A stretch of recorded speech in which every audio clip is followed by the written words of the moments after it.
สวัสดีทุกคนอ่ะ วันนี้บ่าวตีสิพาทุกคนมาใส่กลับเนาะโอ้เมื่อยวันนี้บ่าวตีที่ใส่กลับแถวตีนพูเนาะ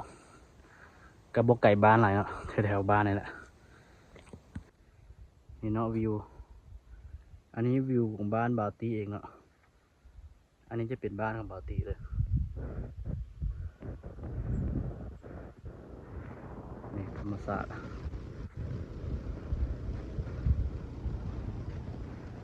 อันนี้ตอน2-3 โมงแรงเนาะบรรยากาศก็จะประมาณนี้เนาะบ่าวตีที่ใส่กลับแถวตีนพูเลยนะแถวนี่ตีนพูเนาะนี่เลยทุกคนบ่าวตีที่ใส่แถวตีนพูเลยนะไปพูนโอเคนะทุกคนเดี๋ยวไปเบิ้งเลยว่าบ่าวตีใส่ไม้แบบใดแบบทางนู้นแบบที่ไหนเนาะโอเคได้บ่าวตีที่ให้คนในเบิ้งอยู่กลาง2 หลังเนาะโอเคลุยกันเลย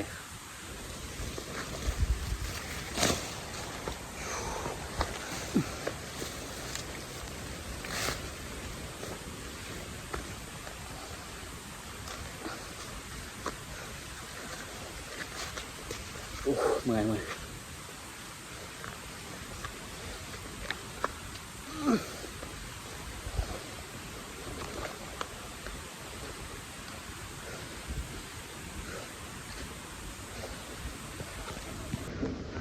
นาะทุกคนวิวอยู่นี่จะสูงกันเนาะ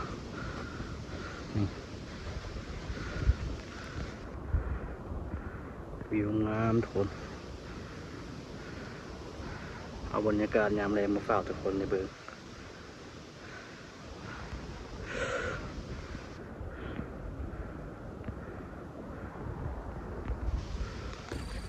โอเคทุกคนบ่าวตีก็ฮอดบ่อนที่ใส่เนาะมีถาดอะชื่อว่าแปลนเนี่ยเนาะมีเนาะทุกคนชื่อว่าแปลนเนี่ยเนาะมีฮานูเนาะ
โอเคทุกคนอันนี้ก็ฮอด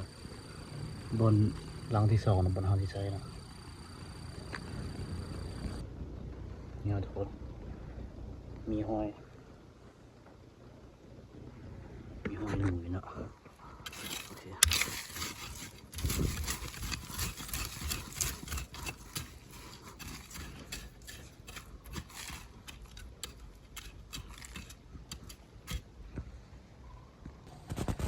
โอเคทุกคนเนาะตอนนี้เราก็ใส่กลับแล้วหมดแล้วเนาะ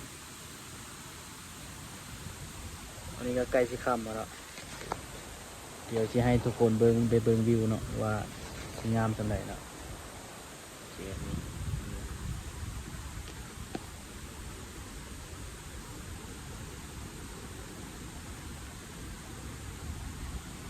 ตะเวนก็สิตกดินแล้วเนาะ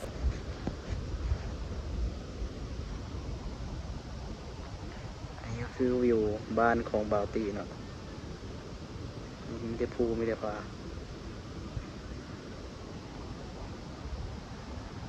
วิวงามทุกคนเอาวิวมาฝากมาตอนทุกคนเนาะ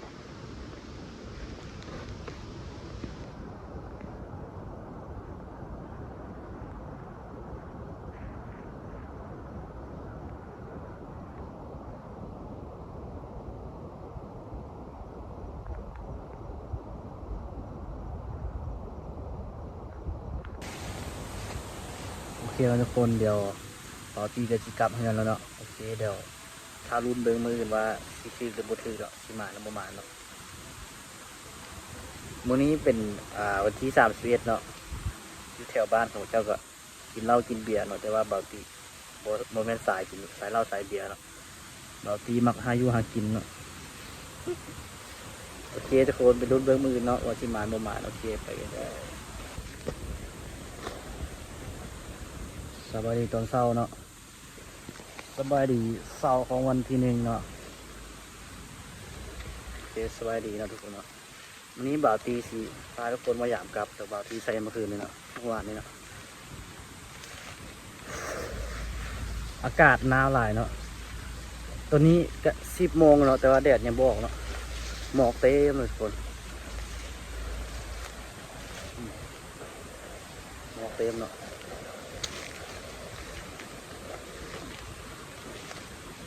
บ่าวตียางยังบ่ฮอดครึ่งทางเนาะ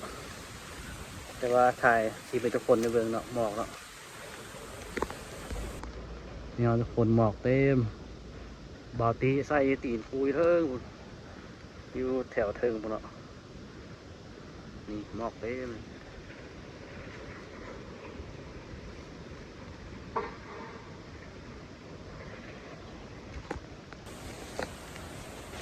บ้านบ่าวตีเนาะอากาศหนาวแห้งเนาะช่วงนี้ยามหนาวเนาะถือว่าหนาวแห้งบ้านบ่าวตีเนาะอาบน้ำเนี่ยโอ้ยากเลยอาบน้ำนะไปเลยต้มน้ำอาบเลย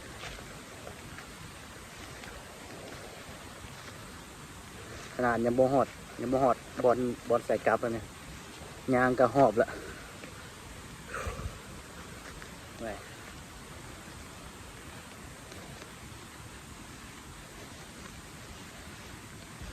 บรรยากาศดีเนาะบรรยากาศเนาะ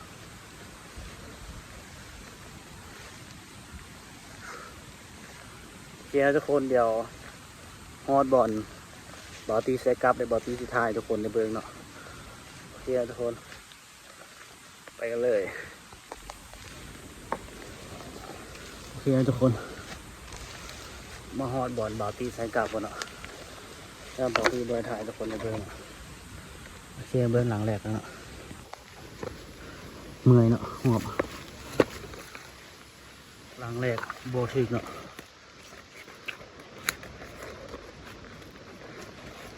โอเคทุกคนเนาะมาเบื้องหลังที่2เนาะโอ้ยทิกโบทิกเนาะทางก็ยากเนาะ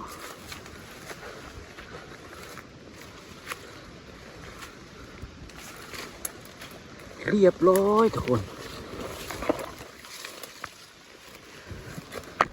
เรียบร้อยเนาะดูไหวเนาะ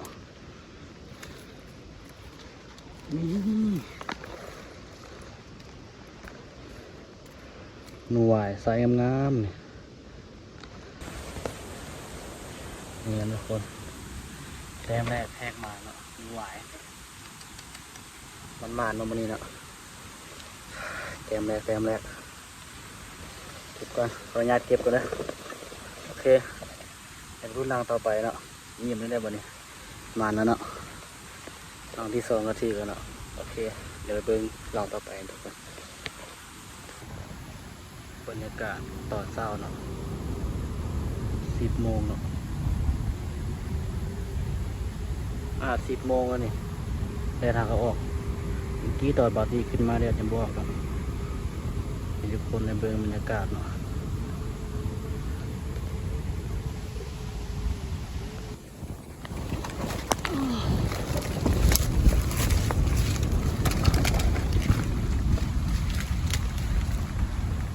เรียบร้อยทุกคนวันนี้บอลบาตีถ่ายแต่คนเบิ่งเนาะ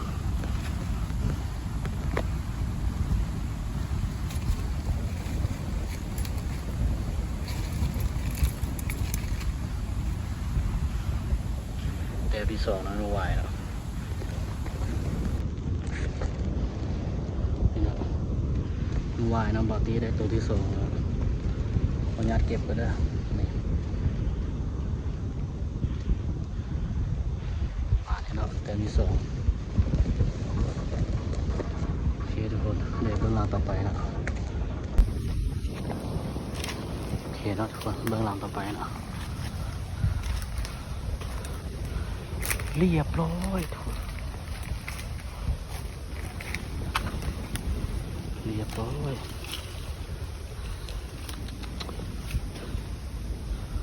ใส่งามเนาะ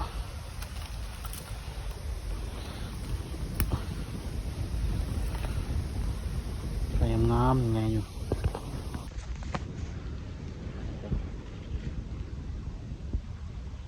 มาเนาะเมื่อวานแต้มที่สามเนาะมาทุกคนขออนุญาตเก็บไปแล้วโอเคทุกคนรุ่นบอลลังต่อไปเนาะ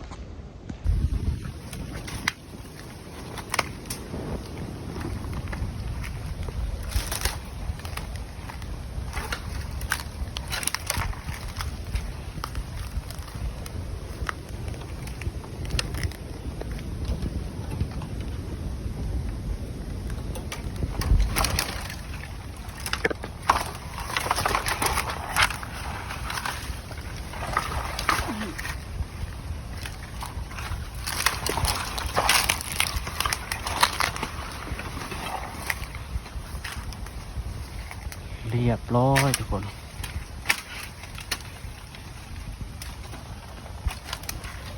เรียบร้อย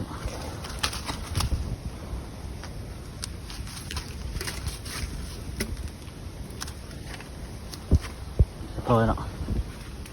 นูวายตัวที่สี่เนาะมาน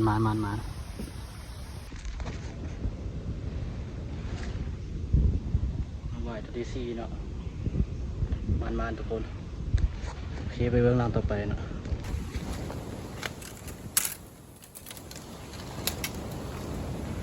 เรียบร้อยทุกคน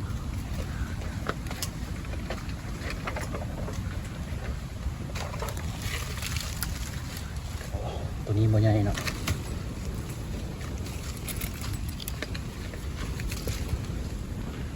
นูว่าไอ้แต้มที่ห้ามาแล้ว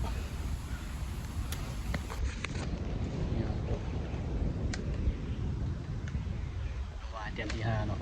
มันมื้อนี้ถือว่าได้หลายเติบแล้ว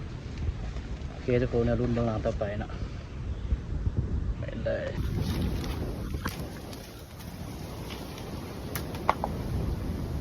เรียบร้อยทุกคนเรียบร้อยเนาะนูวายเนาะแต่ตัวบนยังไงเนาะ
โอเคทุกคน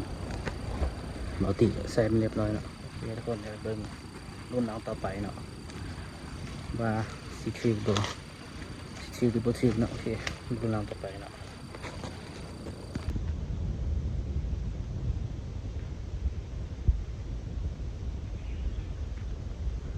โอเคนะทุกคนตอนนี้ก็ยามกลับแล้วที่เราลอยเนาะยามก็ถือว่าโอเคอยู่เพราะว่าเบาตีไซแล้วเบาตีไซเบิดแล้วเบาตีไซแถวยูแคมอันนี้แคมให้เข้าเนาะแต่ว่าประมาณเนาะมาอันจะถืออยู่แถวอยู่ในภูเนาะแถวก้อนหินแถวอย่างเนาะเบาตีไซยูแคมเนี่ยมันบ่ถือเนาะได้ที่หนูน้อย2-3 ตัวเนาะเดี๋ยวจะให้ทุกคนเบิ่งเนาะโอเคให้ทุกคนเบิ่งผลงานนำกันเนาะ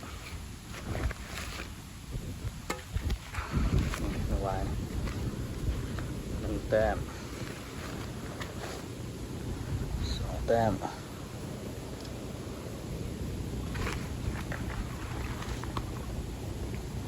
แต้ม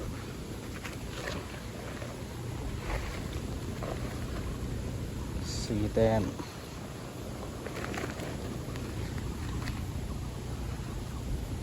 5 แต้ม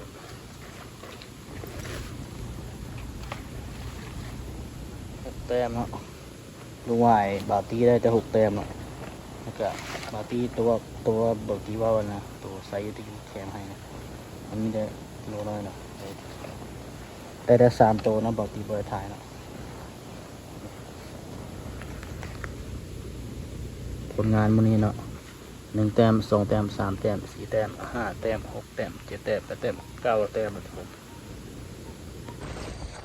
โอเคนะทุกคนผลงานมื้อนี้ก็ถือว่าบาตี้ก็ถือว่าหมานอยู่เนาะพอได้แกงพอได้ปิ้งอยู่โอเคนี่9 แต้มเนาะหนูไหว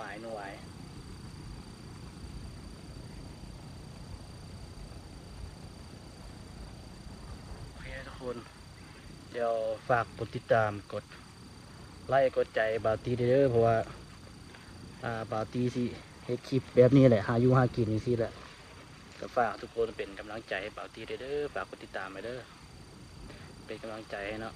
บาตี้ก็จะมีกำลังใจไปใส่กับใส่ยังเนาะบาตี้มาผู้เดียวเลยนี่ไปผู้เดียวสายเดียวตลอดเนาะเมื่อวานกับมาผู้เดียวนะเมื่อวานเป็นวันที่31เนาะเข้าดาวตัวบาตี้ลุยอย่างเดียวลุยใส่กับอย่างเดียวเนาะวันนี้ก็วันที่1เนาะสบายดีปีใหม่เนาะให้ทุกคนสุขภาพแข็งแรงเนาะโอเคเนาะทุกคนเนาะรักษาสุขภาพกันเด้อกินเหล้ากินแบกกินแล้วก็เมาแล้วก็บอกขับเนาะเมาบอกขับเนาะโอเคทุกคนบาตี้กะสิกลับขอตัวกลับก่อนเด้อบ๊ายบายทุกคน